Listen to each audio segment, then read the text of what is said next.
All right, here we go. Brand new Flyers Daily for the 26th of July, 2024. Flyers Daily, as always, presented by Ticketmaster, Make More Memories Live. This is usually the really quiet period of time around the NHL. And it is really quiet around much of the NHL, but it has not been this past 48 hours around the Philadelphia Flyers. Two huge things happened in the last couple of days since we last spoke. Of course, on Wednesday, when we spoke, talked about the upcoming Wednesday at 11 a.m. press conference and media availability, introductory press conference of Matvei Michkov. We'll have some thoughts on that in just a moment. And since then, the Philadelphia Flyers have extended the contract of winger Travis Konecny. The speculation is now over. He's going to want $10 million. So do I. The number is in, and it is an 8 times $8.75 million extension for Travis Konecny. He will be a Flyer for the next 9 years, at least contractually for the next 9 years. And obviously, with this, it was very much talked about over many months now, leading up to this point. Are the Flyers going to extend Konecny? Will they move an asset in his prime? Will they extend him? What will that number look like? Will a hometown discount take place? Lots of questions. You know, people that are in the still tear it down. How is this a rebuild by extending Konecny, a 27-year-old player in his prime? How does that fit in with a rebuild? You know, all of these questions, and I mean, my Twitter timeline, I'm seeing it all over the place. I knew that when this deal came in, that it would be a polarizing one. Matter of fact, I put out the tweet that said Konecny is extended 8 times 8.75, and the range of opinions on this extension are sure to be very extreme. The fact of the matter is that this is precisely the value Konecny has based on other comparables. Some will say TK doesn't fit the timeline. I like the deal from both a value standpoint and because of the message that it sends to other trade targets or future free agents about how the Flyers invest in players long term. And I wrapped it up and said only time will tell if this is the absolute right decision. And that's ultimately, we won't know. But I know in this world that we live in today, we all like to speak in absolutes. And we don't know. Is there risk involved in extending Travis Konecny 8 years beyond next season? Sure, absolutely. And is there a case to be made that, you know, they could have traded Travis Konecny and got some, you know, assets or draft capital or both, or, you know, some kind of combination of that, and maybe a younger player, maybe not with the same upside. You're probably not going to get a younger player that's cheaper with the same exact upside right now. Could that have happened? Absolutely. But ultimately, the decision they chose to make is to extend Travis Konecny. He's a leader on the team. He is a guy that scores 5 on 5. The power play numbers, not fantastic over his career. I mean, when you look at his career, he's got 83 power play points. For example, another guy that was on the market that his name was thrown around a little bit this year was Jake Guentzel. He's got 121 career power play points. He also was on a really good power play. Konechny's been on a very mediocre power play, to put it mildly. I mean, 1 year they had a decent power play, and that was 1920 in Alain Vigneault's first year. And Konecny in that season had pretty good numbers. 18 assists, he had 5 goals on the power play, 23 points. But other than that, the power play has not been good in his time here, and that hurts his point production totals as well. All said and done, you know, Konechny's a guy that got a contract very commensurate with Timo Meier. When you look at the contract Timo Meier got and the Konechny contract, hey, it's a really good comparable. Konechny's played in 564 games, 174 goals, 226 assists, 400 points on the button in his career. Timo Meier, drafted in the same year, 9th overall that year, has played slightly less games, 541, 191 goals, so more goals, 191 assists, less assists considerably, and 382 points, so 18 less points for Timo Meier over that period of time. And he got a contract pretty much the same as Konechny's. You look at Jake Guentzel's contract, and he's a couple years older than Konechny. He was drafted back on The 2013 draft, Konecny was 2015. He was a third-round pick. Good find. And he's 29 years of age. He got the $9 million down in Florida, which is a big number. And his numbers are better than Konecny, even though he's played less games, 520 games, 491 points. But he got paid $9 million there. And we'll get into this in a second, when you look at where he signed and the $9 million, what it would be worth somewhere else is far different. So I get the different ranges of opinions on this, and I think some people think that the timeline doesn't match up because they say, well, the Flyers are in a rebuild, or they need to be in a rebuild, and they're 5 years away.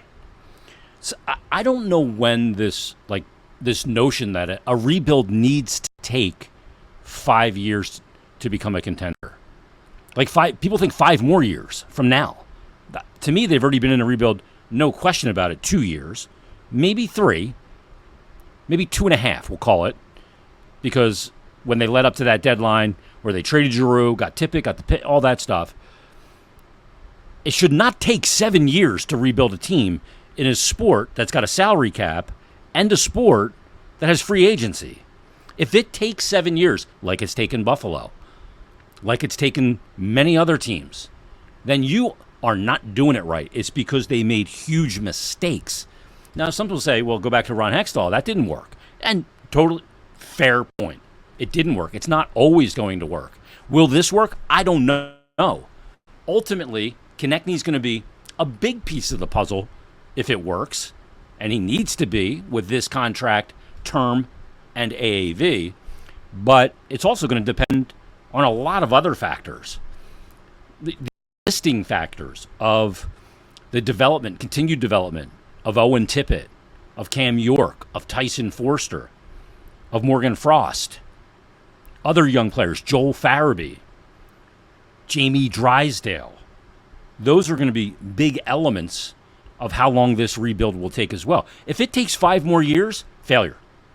It should not take 5 more years in today's NHL. And when you consider what they have coming off the books next year in salary and dead money, it should not take 5 years. Also, part of the equation is going to be Michkov. Also, part of the equation is going to be Oliver Bonk, who was taken in the first round, 23rd overall last year. This year's pick, Jet Lachenko. Now, he's maybe a year or 2 away, so it's not immediate. And then you look at, obviously, they have 3 first-round picks next year. I'd be surprised if they drafted 3 different players in the first round next year.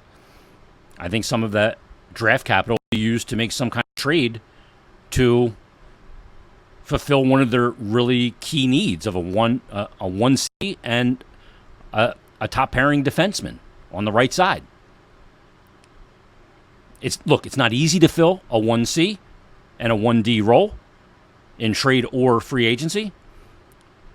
Teams tend not to let those players get to free agency if they can. But in today's NHL, we have seen those players move around, whether it's Jack Eichel, Alex Pietrangelo with Vegas. You look at other key guys moving teams. It is possible. So those are all parts of the equation. Again, if it takes 5 more years,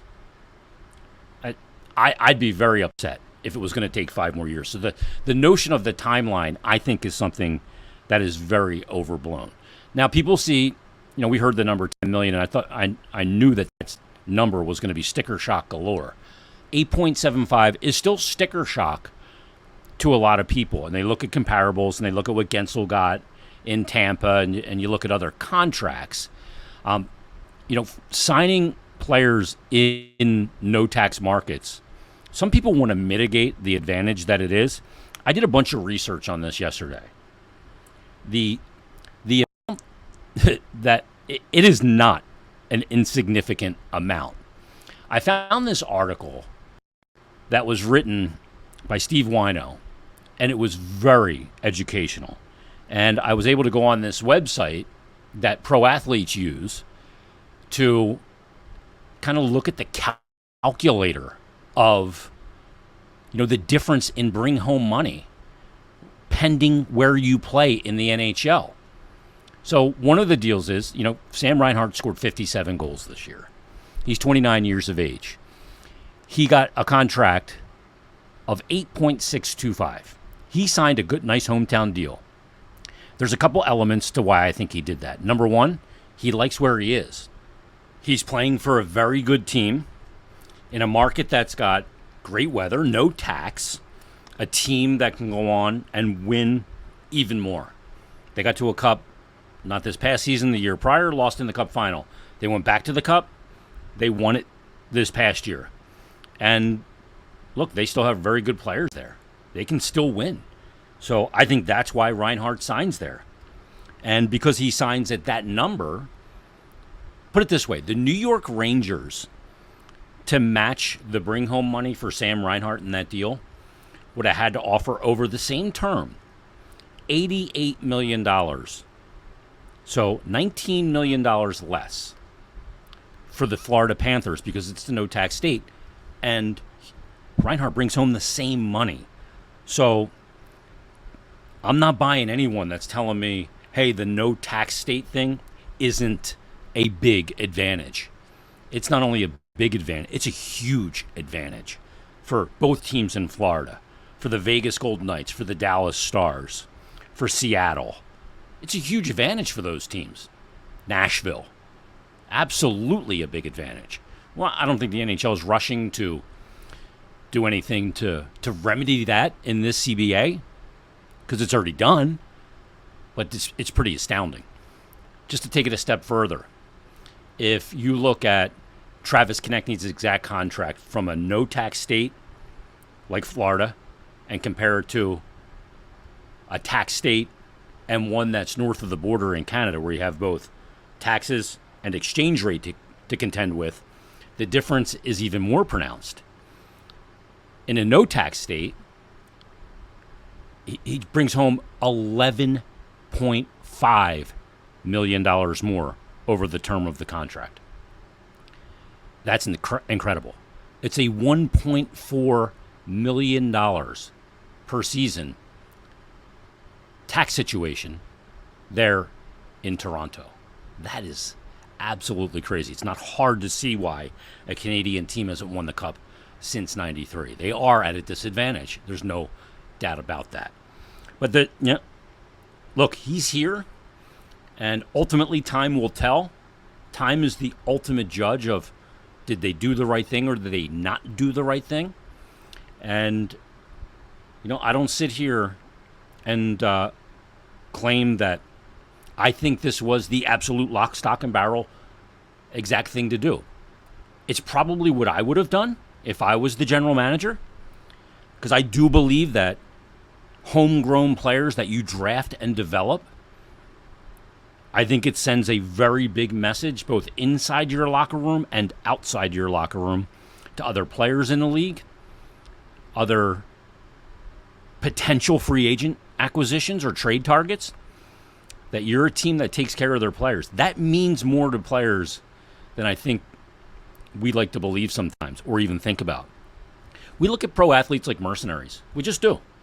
That's what we look at them. We go, they make all this money. They play a sport for a living. They've got no problems. Travis Konecny at this point in his career, family man, multiple kids. He doesn't want to move. I thought in his press conference, which you're going to hear in a second, he said, look, I wanted to stay here. I wanted to win here. I want to win a cup here. Because if I went somewhere else and didn't win it as a Flyer, it wouldn't feel the same. Because he's put a lot into this. That element should be celebrated. Somebody that wants to be here is a good player, very good player in his prime. And he wants to be here. But sometimes, those things kind of get in the way of people's ability to look at it. I know you have to remove emotion, and Torts has said that you can't get too tied to a player, and some people are citing that as well. I think this is a player that I would tie myself to. When you look at the contract, there is a 14-team no trade throughout the contract. And I think the way they structured the contract is pretty interesting as well. Year one, which will be not this season coming up, it'll be the 25-26 season, a $2 million base salary with a $9 million signing bonus. Year two, 5.25 base with a $3 million signing bonus. Year three, $3.5 million base, $7.5 million signing bonus. Really, the signing bonus comes over the first 6 seasons of the deal, and it's kind of front loaded in real money. So the last 2 years of the deal, year 7 and 8, are each at $6.6 million in base, no signing bonus, which it makes it easy to move at the end of the deal if you need to. I don't know that they'll need to. Maybe they will. Maybe they won't. But he's here.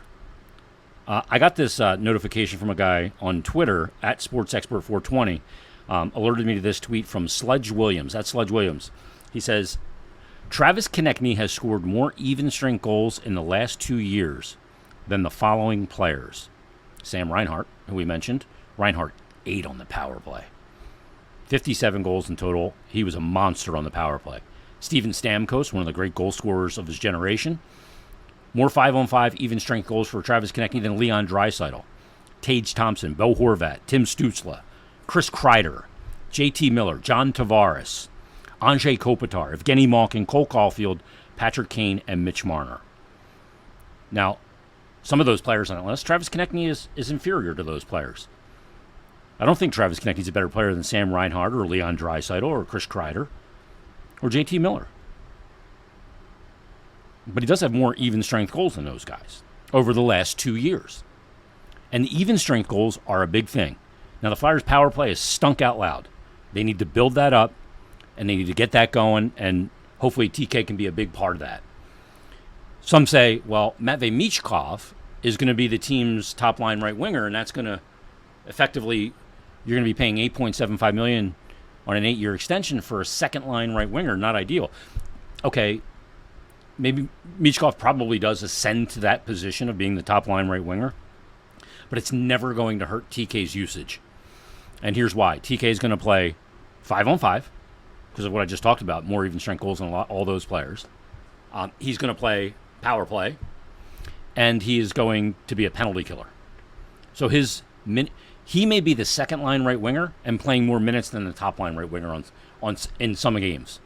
Maybe a majority of the games, because he's an all-situations player and kills penalties incredibly effective. 6 shorthanded goals this past year. So, all part of the equation. So, let's get to TK's presser from yesterday. He's going to join us coming up for an episode next week. I'll be taping him actually today, so we'll probably put him into next Wednesday's episode. Bill Meltzer will be with us on Monday. We're going to have thoughts on the Matvei Michkov presser from Wednesday, the introductory press conference. And we're also going to have Noah Powell, who was a Flyers draft pick this past year, led the USHL in scoring. Interesting story. We'll have him on this episode as well. So tons to get to. But first and foremost, here's Travis Konecny addressing the media after his 8 times $8.75 contract extension with the Philadelphia Flyers. Hey, Travis, congrats on the new deal. It seemed like the last 2 seasons you really solidified your spot here, as a part of the future. Just how badly did you want to be a part of this and not play anywhere else? Yeah, that was first of all, hello. But yeah, that was one of the biggest things for me was, I just wanted to get this over with and, make sure that there was no doubt in my mind that I wanted to be a Flyer for life, and, what we had been working towards and what I believe that this team can be. This is where I wanted to be. So yeah, it was pretty easy for me to make the decision that I was going to stay here as long as possible. Jackie Spiegel, you're on, Travis. Go ahead. Hey, Travis, congrats on the contract. Just you. your thoughts on Travis Sanheim being the one to basically announce your new deal. Yeah, I'll give the credit to the social media team. That was awesome.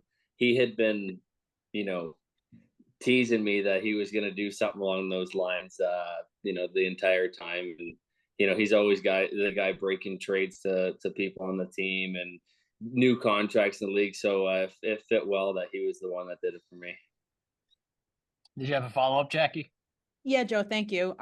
Travis, I was just curious, now that you're going to be part of the organization for a total of 9 years, obviously the addition of Matvei Michkov, the season coming up, what's it like? You were a 19-year-old also when you started in the NHL. What have you talked to Matvei? Have you, have you offered him any advice because you've kind of gone through that route too?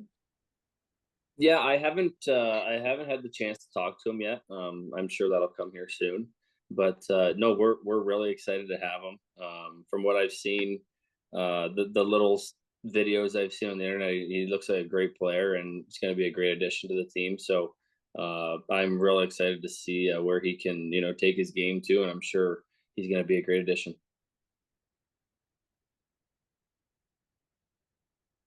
Kevin Kurz. You're on, Travis. Go ahead. Yeah, hey Travis. Thanks for taking the time to do this. Yeah, thank You were pretty tight-lipped, obviously, when we were asking you about this throughout the course of the season. How would you characterize the process of coming to the ultimate, number and term that you guys did? I mean, I think first of all, it starts kind of with the family, and Carly and I. When you have an opportunity to go into free agency, you kind of discuss things within your household first, and that was a quick decision for us. It was a no-brainer that we really enjoy where we're at, how we're treated, and that was the first thing. And then I moved on to look at what I believe in this team, and again, that was a no-brainer for me to see where the organization's going and what they're trying to do. So it was a little stressful because I just wanted to make sure it was done with and out of the way, and now we can focus on next year. Charlie O'Connor. You're on, Travis. Go ahead. Hey, Travis. Congratulations on the new deal. Thanks for doing this. Yeah. With this kind of deal, obviously it's an 8-year contract. There's not definitely, but there's a chance this could be the final contract you sign. What gave you the confidence that you want to maybe spend the rest of your career in Philadelphia? It was just, to me, there was no other option. I mean, I look at if I get the opportunity to win a Stanley Cup, which I believe we can do in Philly, it just wouldn't feel any. It wouldn't feel like an accomplishment unless it was with the Flyers and the team that believed in me, and I wanted to show the same respect when I had an opportunity to venture out and do my own thing. I believe in the Flyers as well, so I've always been in it for the long haul, and I'm really excited for the next chapter here, and see what we can do. Adam Kimmelman. You're on, Travis. Go ahead. Yeah, hi Travis. Congratulations. Just kind of going off that. What does it mean to you that pretty much the entire group from last year is back? Now Michkov's coming in. How close are you guys to going from playoff contenders for 80% of the season to being a team that can play into late April and May and even beyond? Yeah, I remember kind of touching on it at the exit interviews.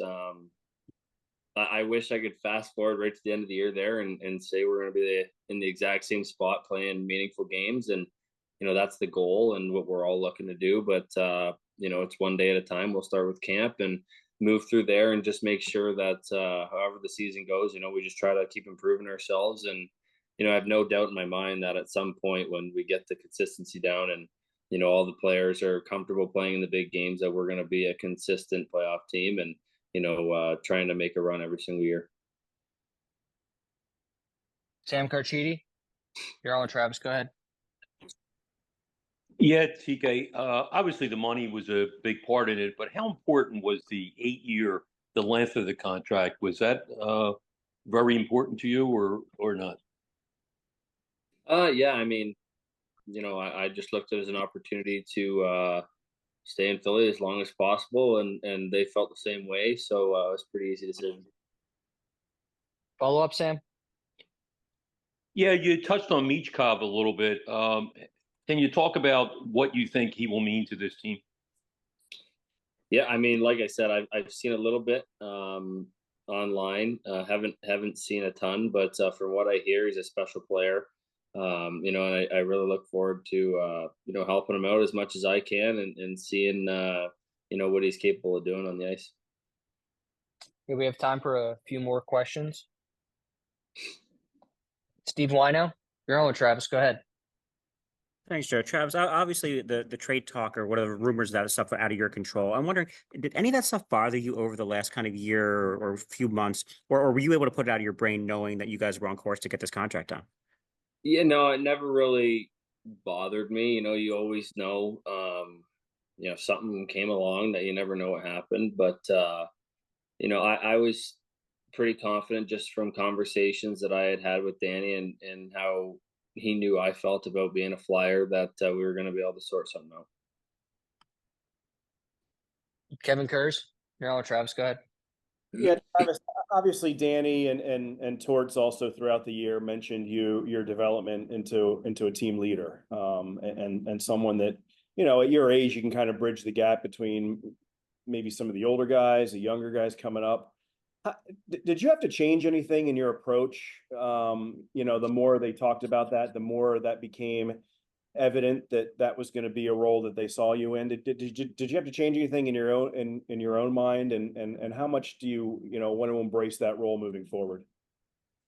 Yeah, no, it's something that's always been a goal of mine, was to be a leader on the team. And but in saying that, having a letter is just a letter. Like, we have so many leaders in that locker room, that don't have a letter on their jersey. So that doesn't necessarily mean I'm doing anything different than I was before. But I think there's times in games where I've tried to, maybe be the responsible guy at times, even though a lot of the times I may not be, and I veer off, and as Torts would say, I do some wild things out there. But it's definitely in my mind for going to next season is trying to lead by example in some of those areas, and that's something I can really work on.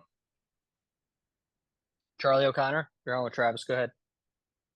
Yeah, Travis, kind of using that question as a jumping off point. You had the big season in 2019, 2020, the one that got halted by the pandemic. Then you had your 2 years that I think by your own admission, weren't up to your standards. But the fact that you were able to kind of get back on track and turn into, a regular 30+ goal scorer again, does that make this contract even extra satisfying that you were able to kind of get through that part? Yeah, I mean, I think it's like most people's career. Like, there was definitely some years where, you're not doing exactly what you're capable of doing, and then there's some up years. And yeah, I was just happy that to all my teammates and staff and everyone that's been there along the way, that's helped me be able to do this. So I give a lot of credit to them. But yeah, it's definitely a relief knowing that I'm capable of doing that. And now, for me, truthfully, it gives me more, work ethic in the summer and in camp to want to prove myself, and, show that I'm going to be a big part of the team and in the direction it's going. Okay, we have time for 2 more questions. Haley Simon, you're on with Travis. Go ahead. The contract extension. I do want to know, however, how has Danny Briere and Keith Jones's leadership played a part in your time here in Philadelphia, since you mentioned how well you were treated by everybody?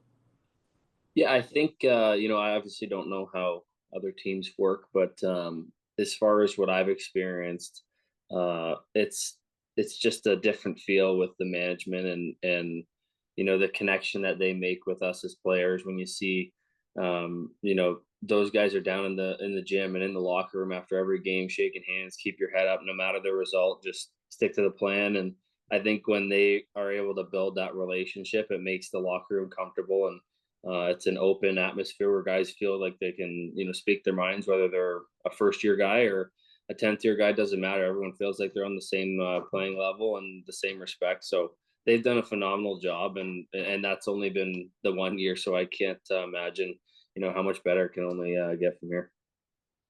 And last question, Sam Carchidi, you're on with Travis. Go ahead. Yeah, yeah. We talked a little bit about the roster hasn't changed much, but yesterday Danny said he wants some of the younger guys to take an extra step. Do you think this team right now, the way it's constructed, is a playoff team heading into next year?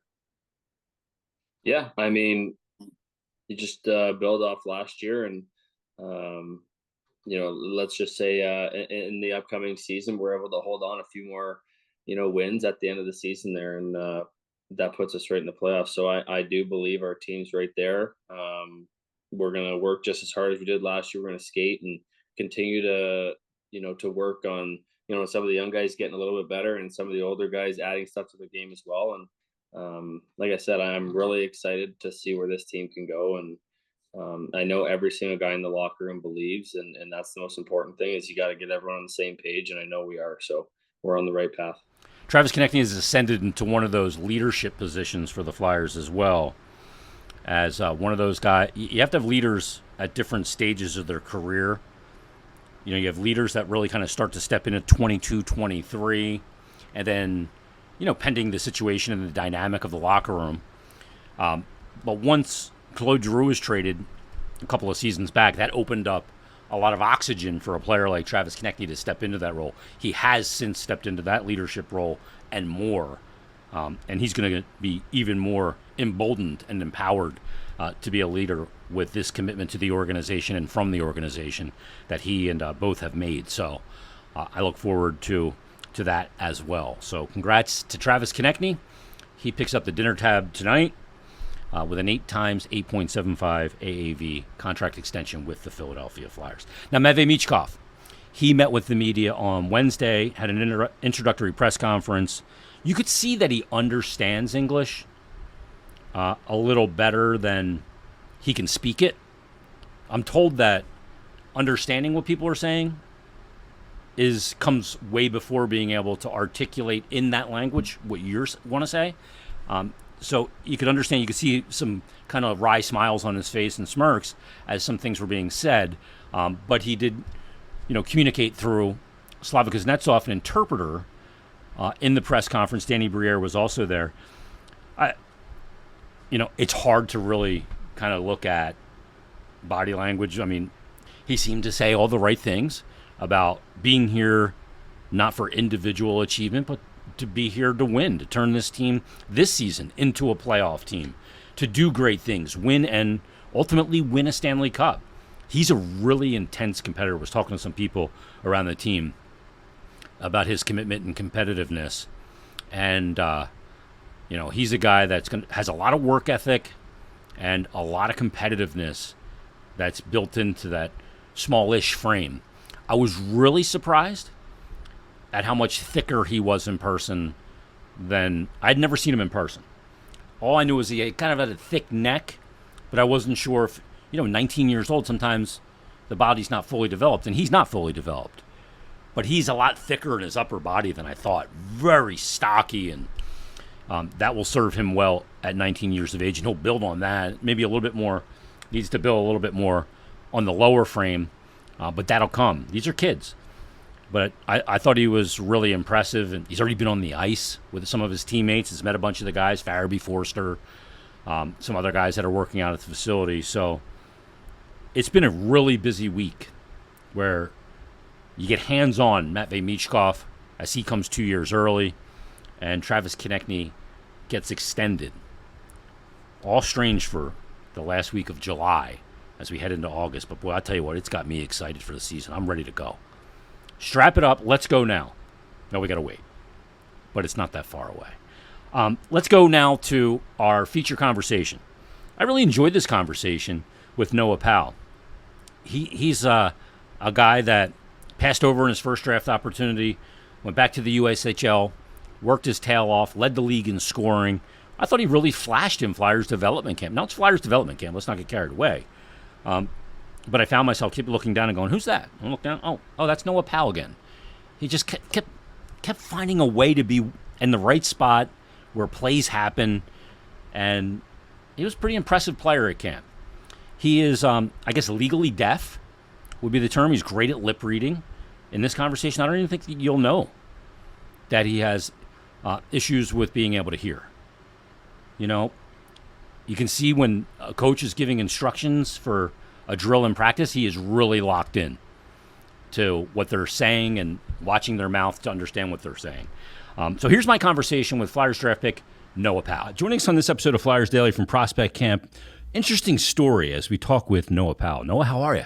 Great. How are you? Good. You were eligible for the draft last year. You're drafted this year. What does it feel like? It's pretty cool to get passed up on and then have the opportunity to go this year. It's pretty special. To go to the Flyers. Yeah. What does that mean? I feel like that's pretty cool. I mean, yeah, great city, good fans. You're from Illinois, so not too far off the East Coast. You know, kind of the East Coast mentality. Does your game fit it? Yeah, I feel like it definitely does with my physicality and just kind of the way I go about myself on the ice. This kind of culmination, like right now we're talking very beginning of prospect camp. It's been a dizzying couple of days. You're out at the Sphere, everything going on with the draft. Your name is called, and now you're here in Philadelphia. You could have just as easily been in Carolina or in Vancouver. You know, it's crazy. What's the whole experience been like? Dizzying, I'm sure, but what's it been like and kind of getting to know the guys? I think it's pretty cool, honestly. I feel like a lot of the new guys kind of just clicked right away, just meeting each other and then kind of clicking with some of the guys that were here last year maybe and the years before. And I think it's just been kind of cool to get to know everyone with people being from different countries, different parts of the states. So I feel like it's a pretty cool experience. You didn't get drafted last year, but you didn't pout about it. You went into your season with Dubuque in the USHL. Oh, we're just going to lead the league in scoring. How was that? What kind of year did you have? It was a pretty special year. You know, I had a great group of guys to kind of lean on and great coaching staff. And I feel like it was just cool to kind of have the strong season that I did and be part of a winning culture there as well. So you're going to go the collegiate route now. You're going to the Ohio State University. What are you expecting from that? I mean, great program, Big Ten, you know, major college, and you can play with some really good players there in a really good league. I feel like it's going to be a great experience. You know, it's a great campus. Some of the guys have already reached out. You know, they've been nothing but pretty welcoming. And I'm pretty excited to get to campus and kind of get things rolling with school and hockey. And I feel like playing in the Big Ten is going to be real cool next year. You going to go to Ohio State football games? Yeah, for sure. I mean, I think the guys will want to go and kind of just follow that lead, but I'm pretty sure we'll be at some games. It's pretty sick when you look at like those campuses like Michigan, Penn State, Ohio State, and you look at the stadium, you're like, oh my God. Yeah, like, they're huge. absurdly huge. Yeah. 100,000 people. Yeah. It's pretty nuts. And they do a lot of people for their hockey games as well. What do you want to accomplish this week? What do you want to show, you know, the Flyers development staff and coaches and everybody? I feel like I just want to show my work ethic, and then my skill, and kind of just kind of show what I can do this week, and kind of see how things go. How important is it for you to be who you are? Don't try and go outside of your parameters. Just come here and be who you are and let the chips fall where they may. I feel like that's pretty important. I'm good in my role. I'm not going to go try and fulfill someone else's. And I kind of know my power forward skill, gritty game. So I feel like I'm going to stick to that and have success with that. You like getting down around the net. Yeah, take a little bit of a beating at times, but you don't mind that. No. Look, I always tell people, if you want to score goals, go to where they're scored, about 4.5 feet from the crease. That's where goals are scored. Yeah. Have you always had that power element to your game? Yeah, I guess like just kind of a physicality and tenacity around the net and the boards, and I feel like that's just kind of my identity and how I've always played. No, enjoy the week, man. I love your story, and I'm rooting for you. Have a great year at Ohio State, except for when you play Penn State. Yeah. But have a great week here, most importantly, and enjoy this moment. Thanks to Noah Powell for taking the time to join us on this episode of Flyers Daily. Really enjoyed that conversation. Tons that we've gone over in this episode. And we'll be back Monday. We'll touch on some of it. TK extension, Michkov presser, more with Bill Meltzer on Monday. And Travis Konecny will join us coming up next week. We'll talk to the man specifically about his contract and more when we return next week for 3 more Bafo episodes. So join us then for a brand new Flyers Daily.